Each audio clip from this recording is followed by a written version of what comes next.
Welcome to Cover One, the NFL Draft Podcast. I am Russell Brown. Joining me today, as always, my co-host and colleague and fellow national scout over at Cover One, CP, Christian Page. Christian, how we doing, brother? I'm doing well, and even better having all these Senior Bowl invitations unveiling. So both of us will be there along with some other folks at Cover One. So always exciting. And, of course, we always say that draft season never really ends. But when you start hearing Senior Bowl and you have all the bowl games coming up, it's definitely the peak. I would say the peak, but definitely the start of bowl draft season. Yes, according to seniorbowl.com, they've already got about 84 accepted invites. I believe that number's up to close to 100 now. I'm not exactly sure. There's an article that says 84 accepted invites.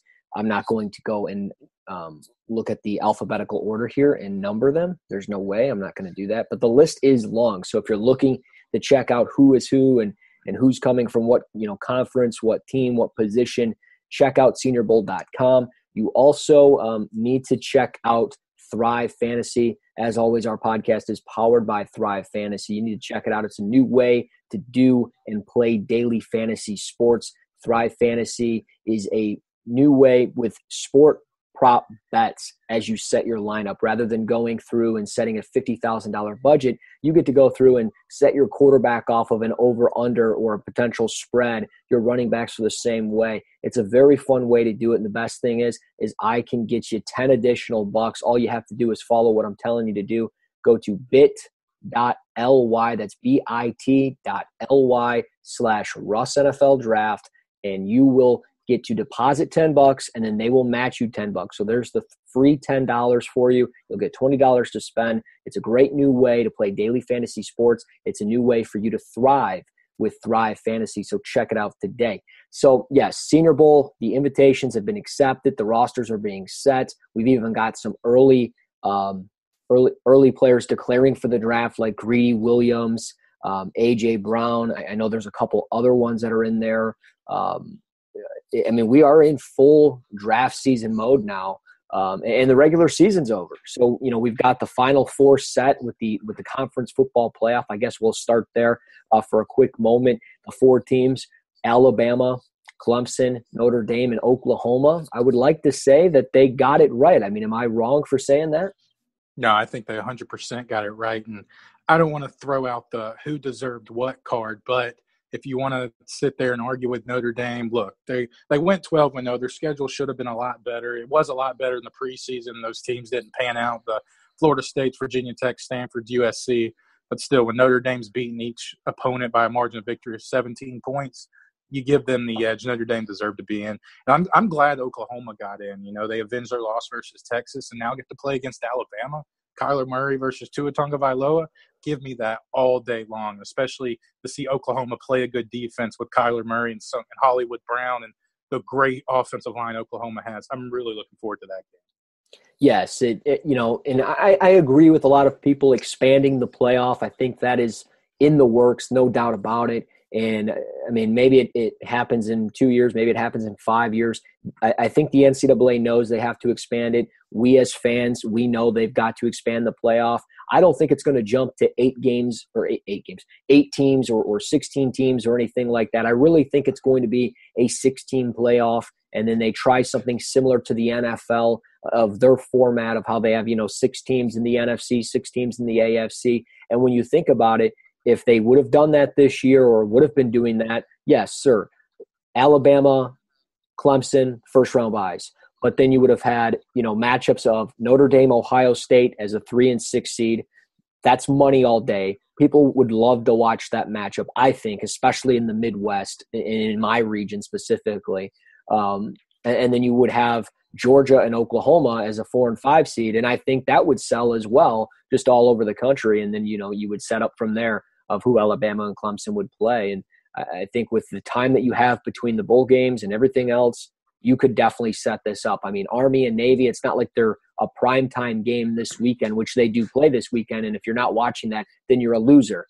No offense. But I think that's a fantastic game. It's one of my favorite games on the year. But it's not like that's, it's interrupting that game. And I know that's a big game for everybody across the country.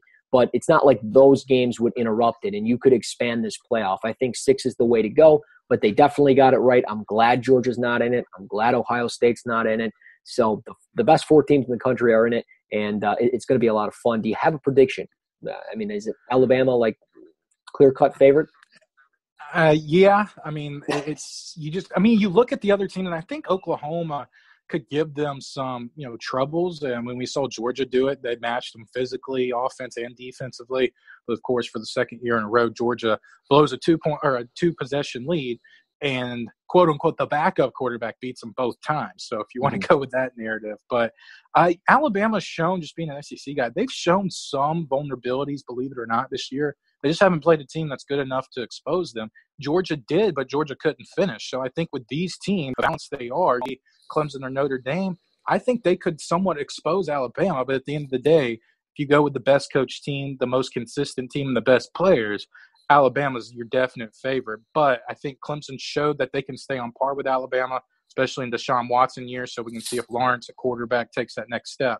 And we'll see if Notre Dame really deserves to be in that. Are they really one of the top 4 teams in college football? But if I was a betting guy, I would bet on Alabama. But I think they will face some inconsistencies when they play Oklahoma and some of the more complete defenses with Notre Dame and Clemson. Yeah, and I mean, I don't know if they've really played an offense that's like Oklahoma's. I mean, Kyler Murray's been playing nowhere close. Yeah, I mean, Kyler Murray's been playing fantastic. Marquise Hollywood Brown is incredible. CeeDee Lamb is very good, maybe the more complete receiver. I think Brown doesn't get enough credit for what he does on the field, but that could be a topic for a different day. But I think that game is going to be very good. Notre Dame Clemson should be okay. I mean, I don't know how Notre Dame hangs with that offense. But I mean, Ian Book has been really good for Notre Dame. He's rejuvenated that team offensively when he took over the reins as quarterback, and their defense has been very good. I mean, Tillery's there, Tranquill is there. There's a lot of talent on that defense that you have to say maybe they can hang. I don't know, but I think again it's going to be good matchups. If I'm a betting man, I'm probably going to go Alabama, but I don't know. Clemson seems a little sneaky with that defensive line and all 4 of those guys coming back this past year. It's definitely worked for them all season. I don't see why it stops now. But some early entry guys for the draft, I've pulled up a list here. N'Keal Harry for Arizona State. Jarrett Stidham officially declared for Auburn, which we'll talk about him as we enter the Senior Bowl discussion here. I did not know this, but Florida Atlantic, everybody talks about Devin Singletary. Well, they've also got a receiver that's entered the draft, Javon Durant. So that's interesting. A receiver coming from FAU. Brian Burns from Florida State. Ed Oliver is declared from Houston. He actually declared last year, but he made that official this past week. Noah Fant of Iowa, the tight end. Every year it just seems like Iowa just can generate a tight end no matter what. TJ Hawkinson's been fantastic. Noah Fant. And Greedy Williams for LSU. Rashawn Gary for Michigan. LJ Scott from Michigan State. Kelvin Harmon for NC State. Jazz Ferguson. Jalen Ferguson's brother for Northwestern State. Nick Bosa for Ohio State. Rodney Anderson for Oklahoma. Justice Hill and Jordan Brayford for Oklahoma State. A.J. Brown, DK Metcalf. And one of my favorites, Caleb Wilson, tight end for UCLA. So, I mean, there's a couple others, but I don't need to go through every single team. So, anyone that stands out outside of probably like Brian Burns? I don't know about one singular guy. Oh, yeah. He's one of my favorite guys. Just from a tape evaluation, and just an enjoyment of breaking down film. Brian Burns is definitely one of my favorites. I mean, Greedy Williams, it's a no-brainer with him. Probably a top 10 pick, possibly your top cornerback in this draft class. I know a lot of people like Deandre Baker out of Georgia. I think Deandre Baker is a little limited athletically. You see him get beat on the occasion because he seems like a little stiff in his lower body. But Greedy Williams looks like more of the pure cover corner. I got a chance to see him live, and he is the quarterback baiter. And I know that term may not be too descriptive, but he will sit there and play with the quarterback throughout the game and then make a big play at the end of the game to seal possibly a win for LSU. So Greedy Williams is definitely one of the bigger names that's been mentioned. The pair of the Ole Miss receivers, A.J. Brown, DK Metcalf, DeMarcus Lodge is already a senior. So those Ole Miss trio, it's crazy to think that 3 Ole Miss receivers could be picked, I guess, in the top 100. I don't think that's a stretch to say. And just seeing, them thrive maybe in an offense more predicated on a route tree and getting them open. But I think one of the more intriguing guys for me is Justice Hill out of Oklahoma State, the running back.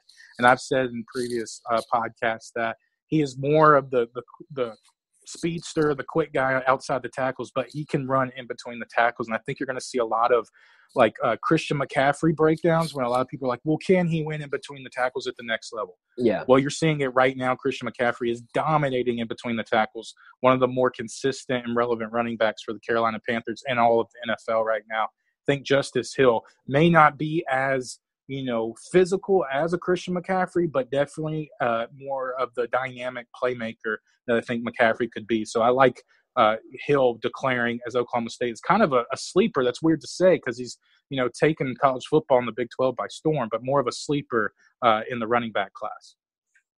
Yeah, no, I like Justice Hill a lot. I mean, he's everything you've said, right nail on the head there. But he was a guy that I talked about earlier in the summer, and well, not early in the summer, but middle of the summer, late summer, and he was very impressive throughout the early part of the season, and he kept it consistent all season long. So Justice Hill definitely a name to watch.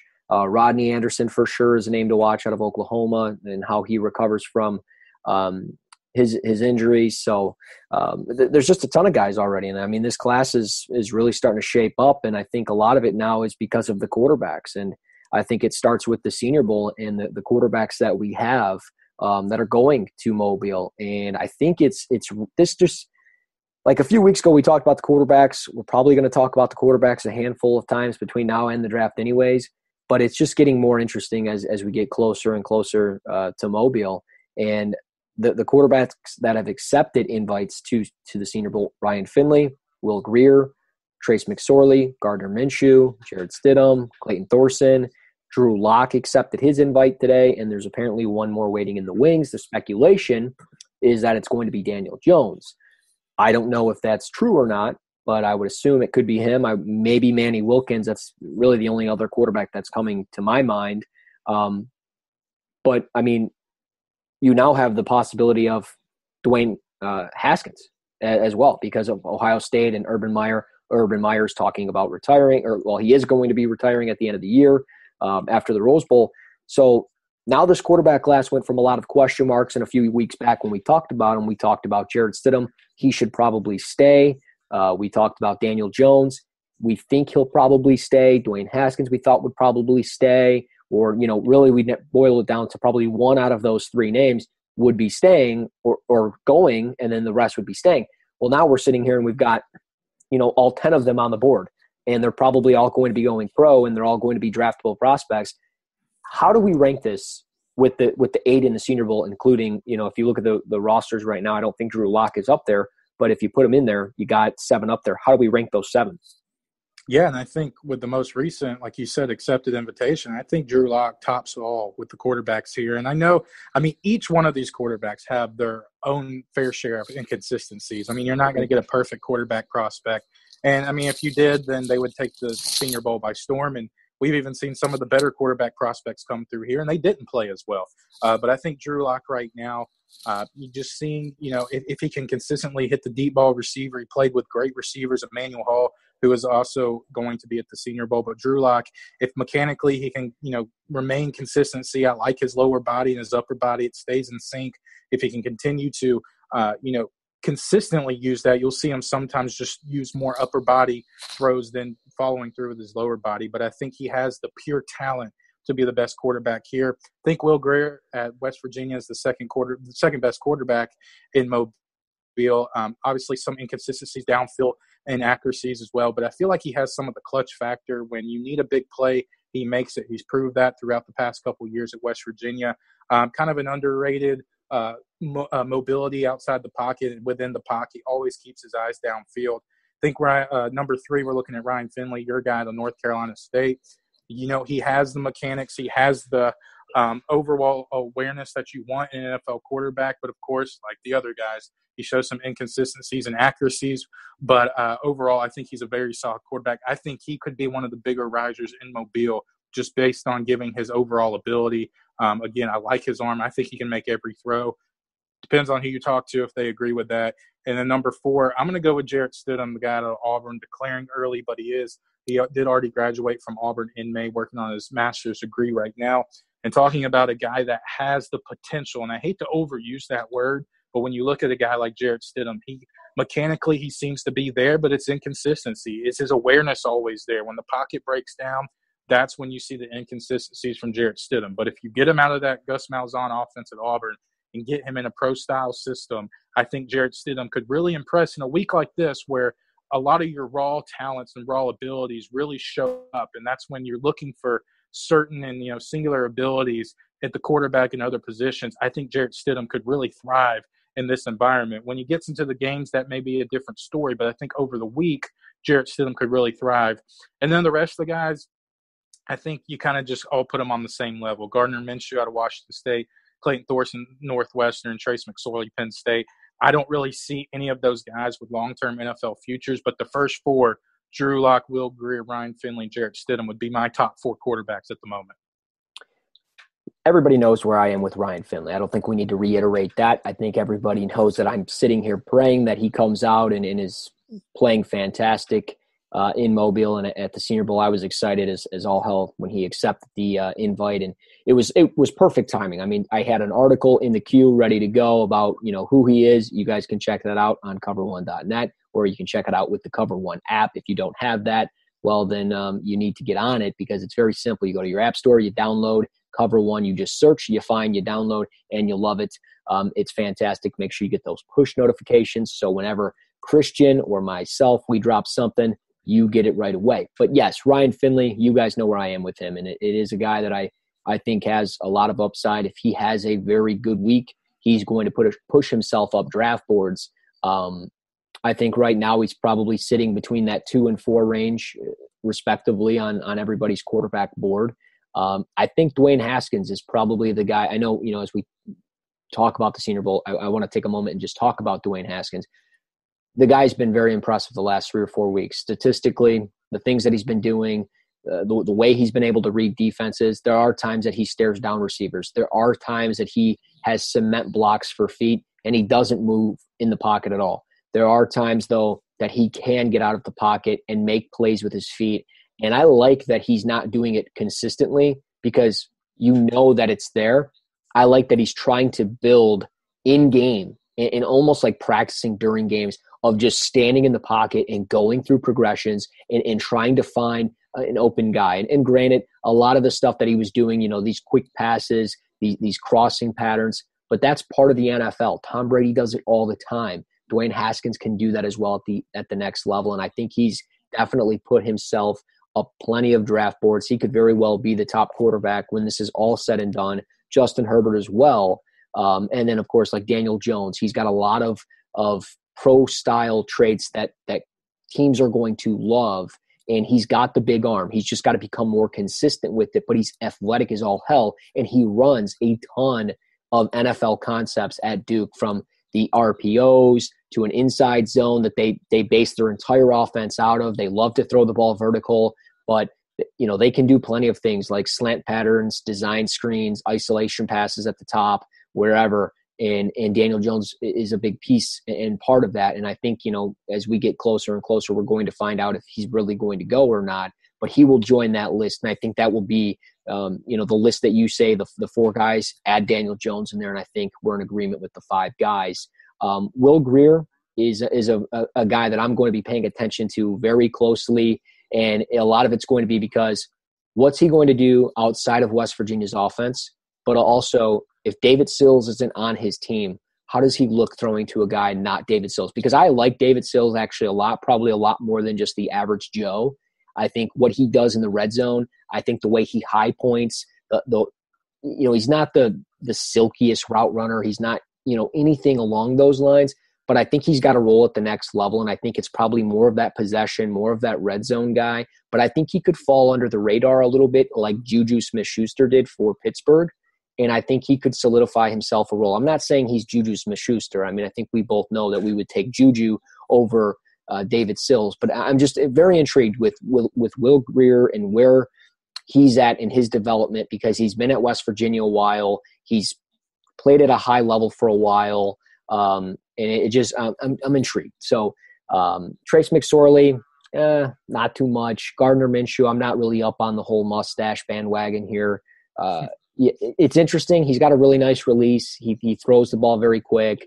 I think he can make some of the throws. He's better than Luke Falk last year, but again, I wouldn't be surprised if we walk into Mobile and walk out and we're like, man, he's not, and Clayton Thorson, he's a day 3 guy. I mean, maybe he falls into day 2 after this weekend, or, when the weekend comes up, but he's a guy that's just bouncing back from that knee injury. I think that's why he's looked a little off. And he's kind of got, I think some of the mechanics that he has are similar to a sense of Ryan Finley, but I think he doesn't have the same arm as Finley. I don't think he has the IQ as Finley. If you had to say, as far as traits go, who's got the upside and everything else, I think you would point it in the favor of Ryan Finley. But Clayton Thorson is an intriguing name, and I think this is really make or break for him. And hopefully it's not a break where it's, he pushes himself out of a draft prospect period and he becomes a UDFA. But he's got really good size, 6'4", 225. So I'm intrigued with this. Did I ask you to rank them? I don't remember. Did you rank them? You did. Okay. All right. So, yes. But moving forward to the other accepted invites on the list, and I'll try to go through some of the ones that we didn't talk about over the last couple of episodes, because that's really what we've been doing as we track this. We had some early accepted invites, but now we're getting to all of them. Boy, oh boy. Yadni, how do we say it? Kajust. And I'm positive this time.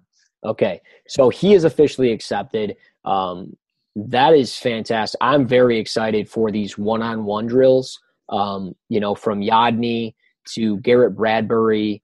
I'm really excited. Garrett Bradbury versus Ren of Arizona State. Just the quick explosiveness from those guys is going to be all just so much fun.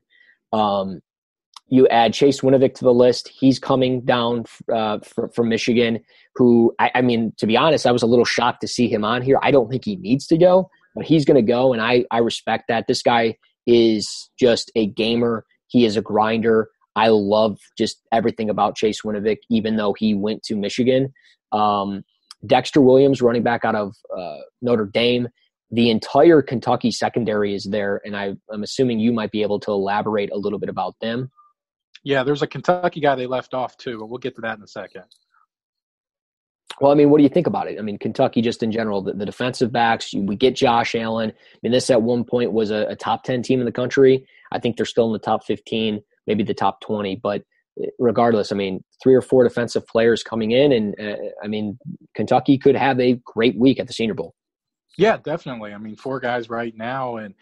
And this is a team, and we talked about them not too long ago, saying how, this team is playing really good football. And, of course, offensively, they have Benny Snell, and that's about it, and a few pieces on the offensive line. But the secondary, especially, now it's being, kind of coming to fruition with Lonnie Johnson, the likes of Mike Edwards, just a dominant secondary. And, playing – I know they don't play against excellent SEC offenses, especially – in the SEC East, but still consistent play. And Mark Stoops, being the defensive back guy that he is, really has taught these guys to come up and really play efficient football. But all guys are really sound and kind of have certain qualities about them that make them attractive players. So it'll be interesting to see. You were talking about David Sills and the relationship with Will Grier being on the same team. Well, you have 3 guys in the Kentucky secondary on the same team. I think that's kind of an unfair advantage. So hopefully I don't know if they'll split them up depending on how the rosters are broken down, but hopefully they're all on the field at the same time so you can see how they, come together as a group outside of playing with each other. But the one Kentucky guy that I'm kind of mad that didn't get invited is the offensive guard, Bunchy Stallings. He was an all-SEC offensive guard across all, coaches, AP, whatever you want to call it. But he dominated in the trenches this year for Kentucky, one of the more underrated players in all of the SEC, a nasty interior offensive lineman. That's one of the things I really like to look for. It makes me more excited to watch games like this, or to watch players like this, just playing with that nasty demeanor. But he's a finisher, and we talked about that on on recent podcasts of how that's, let's say, an underrated quality, but how important it could actually be, especially in the run game. But he's very efficient pass protector. He's a really good puller and it finishes in that regard. Decent enough feet, I think, to play at the next level. But Bunchy Stallings is a guy. I know there's already 4 Kentucky guys on this list, but I think Bunchy Stallings is definitely one of the bigger omissions that's not going to get talked about that much. But he was one of the most consistent players on that Kentucky offense. So when people out there that are listening right now, when you're going to watch Benny Snell, make sure you watch Bunchy Stallings up there on the Kentucky offensive front. Yeah, no doubt. And I think one of the biggest things, though, is that it's just he could become a late addition to all this. I mean, there's only 4 running backs on the roster right now, according to the website, and that's Karan Higdon, Dexter Williams, Jalen Moore, and Myles Gaskin, which is a great group of guys. Higdon and Gaskin for sure lead the way. But when you look at it, offensive tackles, I mean, there's probably 12 offensive tackles here. Yadney's there, Dennis Daly from South Carolina, Nate Davis out of Charlotte. He's listed at 6'3", 311. I'm assuming he's probably going to play every single position, like an Isaiah Wynn, probably going to move inside and play guard. But Andre Dillard from Washington State is there at 6'5", 306. I'm thinking he's going to play right tackle or guard. Chuma Edoga, 6'4", 295, right tackle or guard. Titus Howard, Alabama State, 6'6", 311. I know nothing about him. He's an FCS guy. But Caleb McGarry, 6'8", 324. Dalton Reisner, 6'5", 308. Max Sharping, 6'6", 320. I mean, there's quite a few offensive tackles, but then you add offensive guards. This is a very good group, and you covered 2 of them for Oklahoma, and that's Ben Powers. And as I'm waiting for the other one to load, I can't tell you what his name is because I don't know how to say it without looking at it. Drew Samia? Sounds good to me. Samia. Yeah. And, with these 2 guys, I mean, Ben Powers is going to be more of the technically sound guy. He's not – doesn't really have any like glaring inconsistencies overall. He plays pretty efficiently. Doesn't really, again, have many inconsistencies, but I think he's one of the more consistent players in all of college football. Plays with a lot of power and one of those where he plays technically sound, like I said, especially with his hands. He doesn't give opportunities much to the defensive linemen to really become disengaged in that matter. And he has enough upper body quickness, and his feet pair well with that as well. So you're seeing just very consistent play. And with Drew, I'm going to go with Samia. You don't hear these offensive linemen's names mentioned that much, so it's hard to get the correct pronunciation. But he's more sporadic. We're just talking about hand placement in general. He's more sporadic with his hands. He likes to go to, kind of the outside shoulder pads of a lot of defenders. But he has a lot of upper body strength, and he's very quick with his hands. So even if he does have poor hand placement off the snap, he finds a way to use his long arms, get that extension inside, and really has quick movements. And you can see the frustration on the defender's face and just their body language of how that kind of ticks them off throughout the game. So that's definitely something that he needs to work on, but he kind of throws the trump card of, being more active and playing with a hot motor. And he has that nasty streak like we were talking about with Stallings. So definitely Oklahoma, we're talking about, the Joe Moore Award given to the best offensive line unit in all of college football. Oklahoma would have my vote. Yeah, no, I'm with you there. And again, if you guys haven't checked it out, go to cover1.net or, like I said, download the Cover One app. Check out Christian's article on the Oklahoma guards. Fantastic outlook on what they do, some film content in there as well. And, I mean, we're kind of spoiled. We get Quinnen Williams versus Ben Powers in a couple of weeks here. I'm very excited for it. And, I mean, that's just going to be good football. I'm a big Ben Powers fan. He's really grown on me. Over the last probably week or so, I've watched a ton of Oklahoma from the All-22 way, and it's just, I mean, it just like he is nasty, he's technical, and I love that stuff. And you add him and Jonah Williams. I mean, if there's a team out there that needs some offensive line help, and a team is able to get Jonah Williams, and then somewhere maybe in round 2 or 3. Because I don't know exactly where Ben Powers is going to fall in the list of offensive guards. But if you find a way to get Ben Powers with Jonah Williams, best of luck to defenses at the NFL level, because that's a nasty combination going into next year and into the future. But this group is very talented offensive line-wise from guards and tackles. I'll take a look at centers. I actually haven't even taken a look at them. But I'm more excited for the one-on-one drills where we're going to see, Charles Amenawa, who we talked to, or I talked to last week. We're going to be able to see him match up one-on-one with Garrett Bradbury or Elton Jenkins, the offensive center for Mississippi State. We've got plenty of SEC guys, but again, these one-on-one matchups, just the power for power, seeing guys, a powerful offensive tackle who struggles with the speed rush. What can he do when he plays up against a guy like Chase Winovich? So much great stuff is going to be coming from our pages during the Senior Bowl, and I'm just really looking forward to it. Is there anybody else that really stood out personally for you, or any player that you're really looking forward to watching in Mobile? Yeah, I think just looking on like an intriguing area is Jalen Hurd out of Baylor. Of course, was playing running back at Tennessee, and playing, I guess, first fiddle for Alvin Kamara, making Alvin Kamara more of an attractive prospect because he was obviously the better running back on the team. But now he comes over from Tennessee and now is at Baylor, and he's putting up really solid numbers at wide receiver. So, of course, answering questions about him, leaving the Tennessee program and transitioning from running back to wide receiver, seeing how his raw ability as a receiver and seeing how well he's done there. I think of the one-on-one drills talk about with offense and defense alignments, one of the more attractive practice skills to watch and everything like that. But I think watching Jalen Hurd on the outside, I know he's dealing with some injuries, so we'll see how that plays out.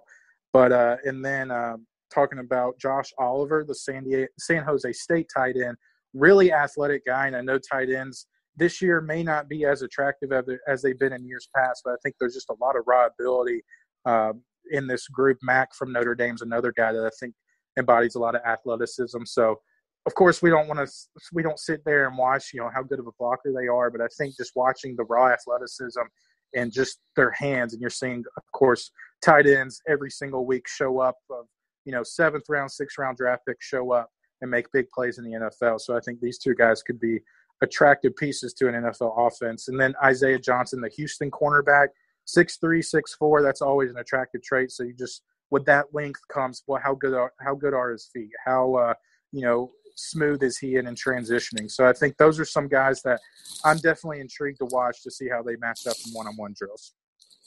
Yeah, no doubt. And then you got, I'm just so glad this receiver group, kind of figured itself out in this, because, 2 weeks ago we were looking at it and it was like Andy Isabella, Jalen Smith.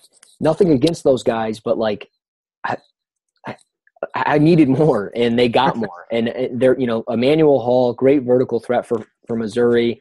Anthony Johnson, your boy from Buffalo. I'll let you speak on him here in a minute. But Hunter Renfro for Clemson, really that possession guy that seems to just make like a clutch catch whenever Clemson needs it. Deebo Samuel, for South Carolina, I don't think I need to say much on him. David Sills for West Virginia. So we've got some stars here. We've got some names, and it's a good group, and I'm looking forward to it. But Anthony Johnson might be one of the guys that maybe is one of the more complete receivers out of all of them. But you had some opinions on him, so I'll let you take the floor on it. Yeah, he's definitely one of my favorites, and I thought he may actually have come out last year being a junior, an attractive junior at that matter, but now seeing him in this environment, I think he could definitely thrive. Obviously playing with Tyree Jackson, Buffalo quarterback, and some other big-time prospects on that team, he definitely showed out. And watching him, I don't know how fast he's going to be, at least straight line, just depending on draft projections, because we know, that 40-yard dash time, though we don't like to look in. I don't necessarily think that really counts as like being a box score scout, but when you look at those numbers, obviously some of your talent and intangibles can be used as a trump card for that. But he'll probably run, I would say, maybe around the 4.6 mark. Still not a great or big-time attractive number for a wide receiver, but just watching the intangibles and just the overall ability and awareness he plays with, I think he's a solid route runner. Somehow, even though he may not be a burner, he always finds his way open down the field. He's again, maybe that goes more to his route running ability, but wins constantly at the catch point. He does have a few drops that you want to see, easy drops and some congested drops, but I just still think he is one of the more consistent players that will be in Mobile. Definitely intrigued to see his overall quickness in these one-on-one drills and just seeing how consistently he catches the football. But yeah, he definitely made me excited when I saw the announcement the other day, but definitely a guy I'm looking forward to in Mobile in January. Yeah, I'm just impressed with like his size and just overall athletic ability for his size. I mean, he's not, he's not the biggest guy in the room, but he's got like a thicker build and he moves well, Yeah, I he think. kind of looks like the build of like a Des Bryant type, not super tall, but plays a little bigger than that because Des Bryant's what, 6'1", 6'2", but Yep. plays a lot bigger than that because just how physically built he is. Yeah, like almost like an Anquan Boldin, and Yeah, that's even better. That works yeah, better, yeah. yeah. I mean, and that'll be like a common thing for so many players. It's always a theme, and so many guys get attached to that. Like when you get a 6'7", 300-pound defensive lineman, they get Kalis Campbell comps right away, or like an Eric Armstead comp or something, or DeForest Buckner. But I mean, again, we'll get ready for the Jerry Tillery comps then. With that. Oh yeah, I know, 6'7", 300, dude. He is versatile. He is good, and I think I hope he'll be there. Yeah, I hope so. I mean, I'm really hopeful for it. I think he's got a ton of upside. I'm a fan. I actually was watching him Tuesday, and more of him on Tuesday. And I actually wrote about him being the best player for Notre Dame, because I wrote about each player as the best player for the college football playoff, who's the one player. And Tillery, I think, is the guy that's kind of the heart and the soul of that defense. And I think he can make a lot happen. So we'll see. But I think an underrated group, and I think maybe we can end it on this, but I think an underrated group for the Senior Bowl is just this inside linebacker group, and maybe the linebacker group in general, but just inside. Stanford, Bobby Okereke, he is there. I was very high on him going into the year. Jermaine Pratt for North Carolina State, a former safety. Both of those guys, former safeties, move over and play linebacker. So they're versatile. They're not bad in coverage. They've got the ability to go sideline to sideline. They've got that athletic ability that we covet in linebackers in today's game. And then you got Cameron Smith in there at 6'2", 250, probably more your prototypical old school linebacker in a sense from a size perspective. But I'm very intrigued to see this group. And then you add some of the outside linebackers. Chase Winovich is listed as an outside linebacker, so go ahead, boot up the Clay Matthews comps like I said in my article, which you can check out, again, on Cover One. But Josh Allen is there, Terrell Hanks from New Mexico State, Chase Hansen out of Utah, who I think is it's hard for me to justify him. I don't think he's going to be like a huge climber. I think kind of who he is who he is, but he is impressive. He is fast, and he flies the football, and he will lay your ass out if you get in his way. And then you got Drew Tranquill, who's very similar, I think, to Hansen. I think those guys, I hope they bully each other all week long. Deandre Walker, though, is there at 6'3", 245, who I think he was an interesting name to add to it. I'm glad he's there.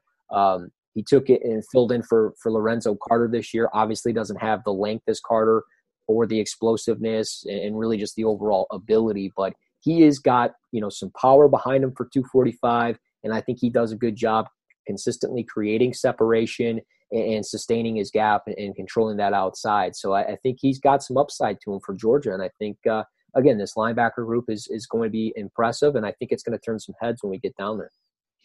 Yeah, and when you look at these outside linebackers, you look at guys that are used to rushing the passer, like a Josh Allen, like a Chase Winovich, and even DeAndre Walker, and you want to see how they adjust to playing more coverage snaps. And I think that's when you see those abilities actually come away and they can actually move well, they can diagnose, or you see them get exposed more, and you're like, well, maybe they are just a 4-3 down lineman in that matter. And you may see that with some of these guys, which I don't think that's a huge problem. I mean, of course, it just depends on what scheme they're drafted in. But I think when you look at the guys with the length provided and some of the added weight to these guys, like Chase Winovich is at 255, Josh Allen at 260, DeAndre Walker at 245. So they got some extra weight on them compared to some of these other guys that they're going to be compared with. But, if they can move well, and one of my favorite drills at the Senior Bowl is watching them, follow the running back, and the running back chooses which route they want to run, and seeing how quickly those guys can react. So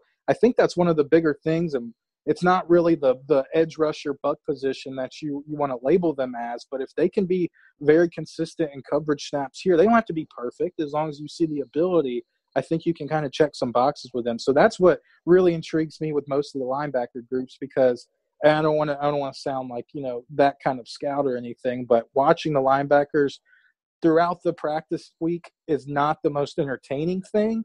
But watching them in the game, I think, is more evident than watching them really individually, except for these guys that are, I don't want to call them tweeners, but in a sense, maybe transitioning to a new position. Yeah, and the thing is, too, I don't want people to think well, if it's not that fun to watch them, why would I pay attention to them? Well, don't think about it like that. Darius Leonard really stood out.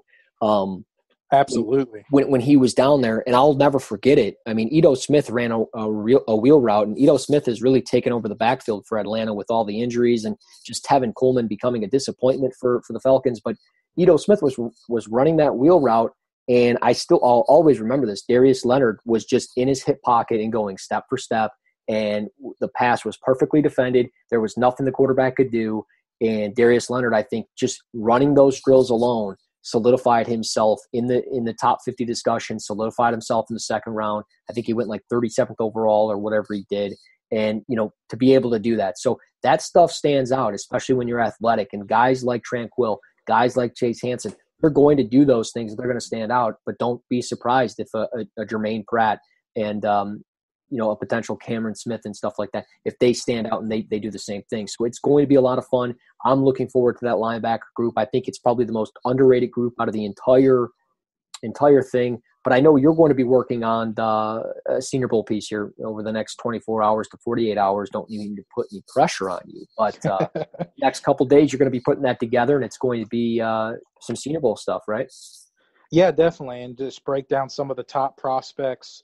Kind of may even rank them, just the top prospects in the game. I talked about Josh Allen being one of the guys, and Zach Allen, kind of the lone guy for Boston College that doesn't really get talked about much in a very heavy edge rusher class. I think he could be a guy that really takes that next step over the week, and kind of an underrated guy that I think has first round written all over him. And of course, my guy Jalen Ferguson. You mentioned his brother Jazz Ferguson declaring out of Northwestern State, but Jalen Ferguson, he made me very happy when he accepted the Senior Bowl invite. So definitely looking forward to see how he reacts during the week. And then talking about some of the guys that have been invited but yet to accept, we have a few Alabama guys, Bryce Love out there, Isaiah Buggs, Christian Wilkins, and we talked about Jerry Tillery. And then maybe some snubs out there. I know there's still some invitations, I guess, yet to be handed out, and some guys can deny, and then depending on who the replacements are. But I'll have a few guys out there. I talked about Bunchy Stallings out of Kentucky, one of the more consistent guards in all of college football, not just the SEC, really helped Benny Snell in that Kentucky offense take that next step.